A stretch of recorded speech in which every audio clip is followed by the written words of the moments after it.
Have you ever realized that you can paint a picture with needles and threads that's every bit as exciting and varied and unlimited as an oil or a watercolor? And certainly twice as portable. There's a tradition for painting with a needle. In the 18th century, they used to do marvelous little pictures in silk on a silk background. This one is a little girl sitting by her spinning wheel, and her apron is all done in fine silk stitches. It's all one color, but because it's so changing in direction, the stitches make it look as though it's shaded. They cheated a bit, of course, because the fine parts, the difficult ones, like the features and the hair, are painted on the silk with watercolors.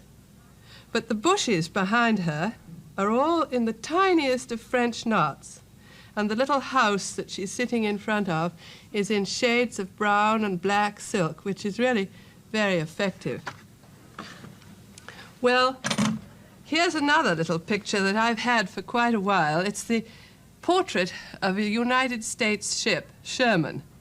And I thought it might have been done by a sailor, until one day I discovered on the back it was pasted to Chinese newspaper. So immediately I had visions of the Chinese stitching up a portrait of the ships and sailing out into the harbor to sell them to the crew. Well, you can get ideas from all over the place, because there are so many marvelous books of photographs nowadays. Photographs look almost like paintings. They're so magnificent in color. This book is full of inspirations, and there's something that I've had for a long time that I tore out of a French magazine, which I think would lend itself to stitching magnificently. It's a good idea to just collect a lot of things and have a scrapbook and keep them for when you're ready to stitch them. Here's an old calendar. It's a Swiss calendar with marvelous landscapes on it. Can't you imagine those trees, the little leaves done in tiny stitches, or the buttercups in this field? I've been working on a portrait of our cat for years, and it never seems to come out just right. I think it would be easier to take a photograph of the cat and then draw it from there, but simplify it so that it's really ready for stitches. Of course, the most satisfactory and really exciting thing to do would be one of the Impressionist paintings. And this one by Van Gogh of the Springtime Orchard seemed to me to be really just waiting to be translated into stitches. So I worked it like this, making my own free translation, because I didn't want to put the whole orchard in. I just put the main trees, and I worked on a background of real denim, a rather good strong blue, and then chose my stitches in bold wools, because all those brush strokes seem to represent stitches anyway, and it was so easy just to add texture to the painting. Well, if you want to set about doing that yourself, the first thing that's terribly important is to collect a marvelous heap of wools of all glorious colors. You see, I've got them in rather a muddle in here, but it's awfully important to save all your wools and just have as many colors as you can, because you're going to need them. You never know when you begin what color you're going to need. So arrange them on a hoop or on some sort of a piece of wood so that when you want them, you can pull out the strands. And when the frenzy of artistic creation comes upon you, you don't have to stop to undo all those little skeins of wool that are so hard. It would be like an artist having to undo each oil painting tube as he started to work. Well, the next thing you have to have are stretcher frames, because just like an artist making an oil painting, you can go to the art store and buy these in any shape and size that you want. At least I should say any length. And sometimes it's quite an effort to put them together. You may have to get someone to help you, or use a hammer. But with a bit of struggling, you can manage quite successfully. And then When you've got the whole thing put together, get a heavy-duty stapler and develop your muscles by pulling it very tightly all around and stapling it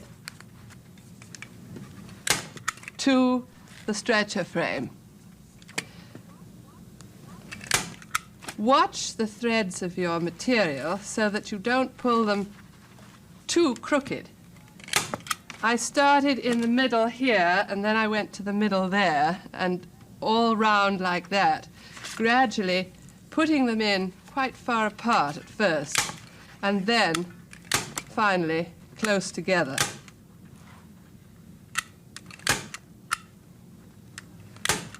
You could do this with thumbtacks if you like, but it's somehow more satisfactory with staples because it keeps it really nice and tight.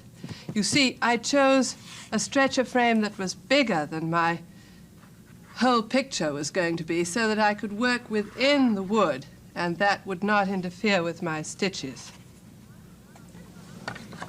Well, now you've got your picture all ready to begin. The next step, of course, is to sketch the painting onto the cloth. And I'm using just an ordinary paper, white pastel marker, because you only need the merest outlines to follow. Don't try and be too literal. Just draw the tree quite roughly and leave an indication for your stitches, because they'll speak for themselves, and sometimes you may decide you want to move something further over. So you can erase this if you take another piece of cloth and just rub it out afterwards. Having got your design all ready stitched, the next thing to do is to start with your sky. You see, if you look at this picture and you decide that it looks terribly confusing and really quite difficult, it's very simple if you break it down into separate elements. Start with the background and work gradually towards the foreground, overlaying each thing on top of the other. The sky comes first, and you can work with great big, long, bold stitches, just putting in the clouds where you want the sky to be lighter. It's a split stitch, just going down and splitting your thread right into the tip of the last stitch.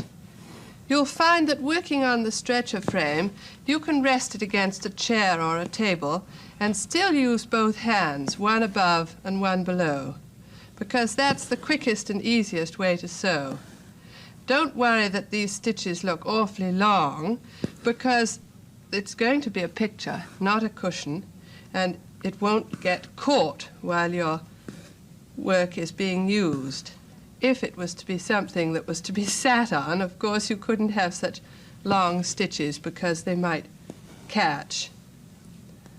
Well, the next step after that is to put in the hedge along the background of the picture, and I decided that that should be in the simplest of stitches, satin stitch, on a slant, over and over, up one side, down the other. And that's really in the background, so you should get that in, because you can put all the little trees in the orchard on the top afterwards, just as though you were painting it in oil. Well, when you have that all done, you will notice that there's a long band of trees in the background. They're all blue and shadowy because it's rather misty in the spring orchard. And they look like little straight stitches. You could do them just by coming up at one side and going down at the other. But it's much nicer to give it a texture and to give it a definite stitch, because that makes it more into a needle painting than just a copy of an oil painting. So I'm doing a stitch which is called single fishbone. Come up on the left, up on the right, down on the left, hold the loop, come up in the middle of the loop, and pull it tight and go in to make the stalk of the tree. As a matter of fact, when it's done as a single stitch like this, fishbone is often called fly stitch, I suppose, because it looks rather like a fly. Overlap the stitches. Don't be afraid to tuck them on top of each other. And when you've done all those branches, go to your tree trunks. And notice that instead of just making the tree trunks in plain grey, Van Gogh used all kinds of brilliant reds and purples, magentas and pinks. And you can almost paint them in on top of each other. Have lots of needles threaded and bring them up as you need them. If you think that the tree trunk looks too flat, you can put a few bright red stitches at one side afterwards on the top. Get your main plain color in first and work it up until you get all your branches done right on top of the sky. Well, here we are at last, ready to do the best part of all, and that's the apple blossom itself. I did that with white angora because it looked so white. Do it with raised seeding stitch. That's simply called uppy-down stitch by my daughter, because you come up and you go down, leaving a little bump on the fabric so that it looks raised. And notice that the direction of the stitch is rather important, because Van Gogh painted each apple blossom so that they really looked as though they were springing out in the springtime. It gives a wonderful, vibrant quality to the whole picture.